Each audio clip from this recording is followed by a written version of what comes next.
Hello everyone, welcome to आदिगुरु फिनलो।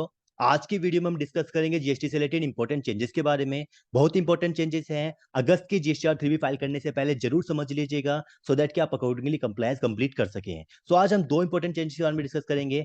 पहला change है electronic credit reversal and reclaimed statement के बारे में।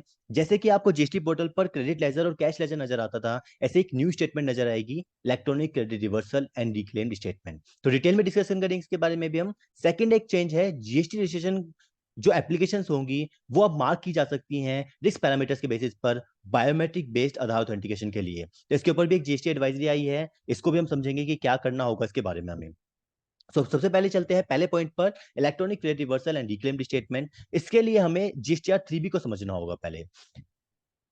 जीएसटीआर 3B में हमें काफी सारी डिटेल्स मेंशन करनी होती है, जिसमें आपको टेबल नंबर 4 में एलिजिबल आईटीसी की डिटेल्स मेंशन करनी होती है। इसमें आपको पार्ट ए में दिखाना होता है जो भी आपका आईटीसी एलिजिबल बनता है, जो आप क्लेम करेंगे आईटीसी।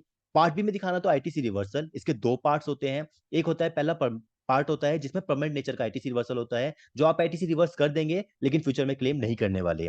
इसमें आते हैं रूल 38, 42, 43 एंड सेक्शन 17(5) का आईटीसी, जो ब्लॉक आईटीसी होता है। एक होता है पार्ट बी में सेकंड अदर्स का। इसमें होता है टेम्पररी नेचर का, मतलब जो आईटीसी आपने रिवर्स आज किया बट फ्यूचर में रिक्लेम कर सकते हैं। इसमें तीन तरह के आईटीसी आते हैं। एक आता है रूल 37 का, जिसमें आप सप्लायर्स को अगर मल्टी डेज में पेमेंट नहीं कर पाते हैं तो ऐसे केसेस में आपको आईटीसी रिवर्स करना होता है। फ्यूचर में आप क्लेम कर सकते हैं जब भी आप सप्लायर को पेमेंट कर देंगे। एक आता है सेक्शन 16(2)(b)। इसमें अगर आपको गुड्स रिसीव नहीं हुए हैं तो ऐसे केस में भी आपको आईटीसी रिवर्स करना होगा। एक आता है सेक्शन 16(2)(c)। अगर सप्लायर ने टैक्स की पेमेंट नहीं करी है तो भी आईटीसी रिवर्स करना होगा। जब आप फ्यूचर में आईटीसी रिक्लेम करते हैं तो उसकी डिटेल्स आप दिखाते तो ऊपर पार्ट ए में ही है, ऑल अदर आईटीसी में, लेकिन उससे रिलेटेड एक एडिशनल डिस्क्लोजर आपको देना होता है पार्ट डी में, अदर डिटेल्स में, जहां लिखा हुआ है पहले कॉलम में, ITC reclaimed which was reversed under table 4B2 in earlier tax period. मतलब कि आपने पहले कभी रिवर्स किया था, उसको आपने दिखा दिया था 4B2 अदर्स में, लेकिन आप दोबारा से अब रिक्लेम कर रहे हैं तो उसको ऊपर क्लेम तो आप ऊपर ही करेंगे ऑल अदर आईटीसी में, बट उसका एक एडिशनल डिस्क्लोजर यहां भी देना होता था। अब इन इस आईटीसी रिवर्सल एंड रीक्लेम को ट्रैक करने के लिए गवर्नमेंट एक स्टेटमेंट लेकर आई है, जिस स्टेटमेंट का नाम है electronic credit reversal and reclaim statement. इसमें क्लियरली सब कुछ मेंशन होगा कि कौन सा, मतलब कितना आपका आईटीसी रिवर्स किया आपने, एंड देन कितना रिक्लेम किया और कितना बैलेंस पेंडिंग है। तो मैं एक बार ओपन कर लेता हूं थोड़ा डिटेल में समझने के लिए। इसमें एडवाइजरी में क्लियरली मेंशन किया हुआ है कि अगस्त 23 की रिटर्न से ये एप्लीकेबल हो जाएगा, जो मंथली टैक्स पेयर्स हैं।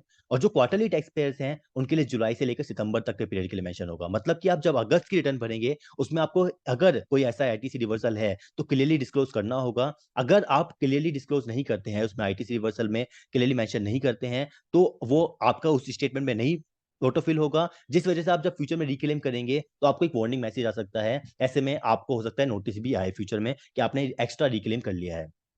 क्वार्टरली रिटर्न्स के लिए जुलाई से दिसंबर तक का पीरियड एप्लीकेबल होगा। अब पॉइंट आता है कि अगस्त से पहले जो जुलाई तक आप रिवर्स कर चुके हैं उसका कैसे होगा? क्या उसका ऑटोमेटिक गवर्नमेंट अपने आप रिकॉर्ड बना लेगी? तो नहीं। ऐसे केस में गवर्नमेंट ने क्या किया है, एक आईटीसी रिवर्सल का ओपनिंग बैलेंस के लिए बोला है कि आप ओपनिंग बैलेंस फिल करो, जो आपका 31 जुलाई तक का, मतलब कि मंथली टैक्स पेयर्स के लिए बोले तो 31 जुलाई तक का, और क्वार्टरली वालों के लिए बोले तो 30 जून, मतलब जून तक का, जब तक कि आपकी रिटर्न फाइल हो चुकी है वहां तक जो आपका बैलेंस है, जो आपने रिवर्स किया है बट अभी तक रिक्लेम नहीं किया, ऐसा बैलेंस जो आप तक रिवर्स कर चुके हो बट अभी रिक्लेम पेंडिंग है, उसको आप रिपोर्ट कर दीजिए। रिपोर्ट कैसे करना होगा? जब आप लॉगिन करेंगे तो तीन तरीके से ऑप्शन आएंगे। पहला ऑप्शन आएगा लॉगिन करते ही डैशबोर्ड पे। डैशबोर्ड पे नजर आएगा आपको इस तरह से कुछ, reversal report ITC reversal opening balance, यहां पर क्लिक करके भी आप कर सकते हैं। सेकंड ऑप्शन आएगा सर्विसेज में लेजर्स में जाकर, यहां पर आपको एक स्टेटमेंट नजर आएगी। इसी स्टेटमेंट से आप चेक कर सकते हैं कि आपका कितना रिवर्सल किया हुआ है और कितना आपने रिक्लेम कर लिया, कितना बैलेंस है। साथ ही जैसे आप इस पर क्लिक करेंगे तो भी आपको एक विंडो ओपन हो जाएगी जहां पर आपको ओपनिंग बैलेंस रिपोर्ट करना होगा। तीसरा ऑप्शन आएगा जहां रिटर्न डैशबोर्ड पर क्लिक करने पर, यहाँ जहां मंथ सेलेक्ट करना होगा उससे नीचे एक ऑप्शन आएगा report ITC reversal opening balance. आप किसी भी ऑप्शन पर क्लिक करके अपना रिपोर्ट कर सकते हो ओपनिंग बैलेंस। जैसे आप इस पर क्लिक करेंगे तो इस तरह की विंडो ओपन हो जाएगी जहां पर आपको रिपोर्ट करना होगा अपना आईजीएसटी सीजीएसटी एजीएसटी का बैलेंस। वेरिफिकेशन पे सिलेक्ट कर सबमिट विद डीएससी और सबमिट विद ईबीसी कर सकते हैं। तो इस तरह से आप रिवर्सल पे रिपोर्टिंग अपना ओपनिंग बैलेंस को रिपोर्ट कर देंगे। इससे रिलेटेड और कंडीशंस को आगे समझते हैं। इसकी लास्ट डेट कब होगी? इसकी लास्ट डेट है, ओपनिंग बैलेंस को रिपोर्ट करने की लास्ट डेट है 30 नवंबर 23। अगर आप कोई गलती कर देते हैं, आपने आईटीसी रिवर्सल ओपनिंग बैलेंस दिखा दिया, बट आपको पता चलता है कि मैंने गलत फिगर्स भर दिए हैं, इसमें कम भर दिए, ज्यादा भर दी, तो आपको 3 बार मौके मिलेंगे, मतलब 3 टाइम्स आप अमेंडमेंट कर सकते हो इसमें।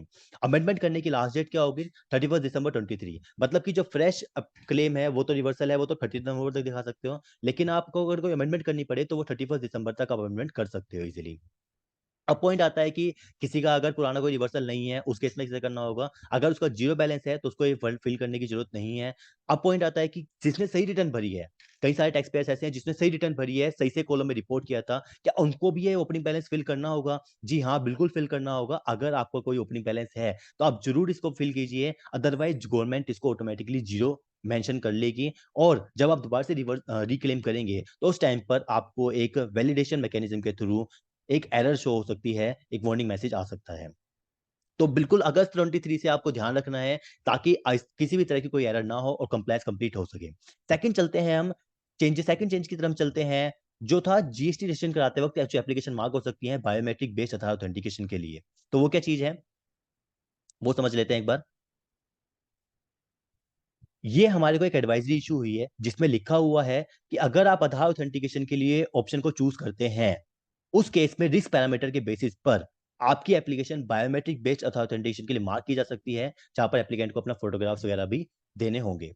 उस केस में करना कैसे होगा? उस केस में आपको जीएसटी सुविधा केंद्र पर विजिट करना होगा और इसको कंप्लीट कराना होगा, सो दैट कि ताकि आपका रजिस्ट्रेशन कंप्लीट हो सके।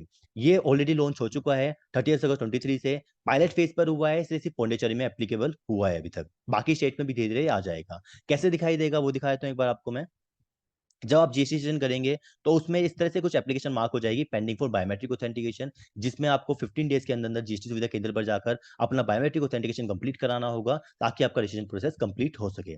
Thank you very much guys. अगर आपको वीडियो अच्छी लगे तो सब्सक्राइब और कमेंट जरूर करिएगा और अपने दोस्तों के साथ शेयर कीजिएगा ताकि सभी अपडेट हो सकें।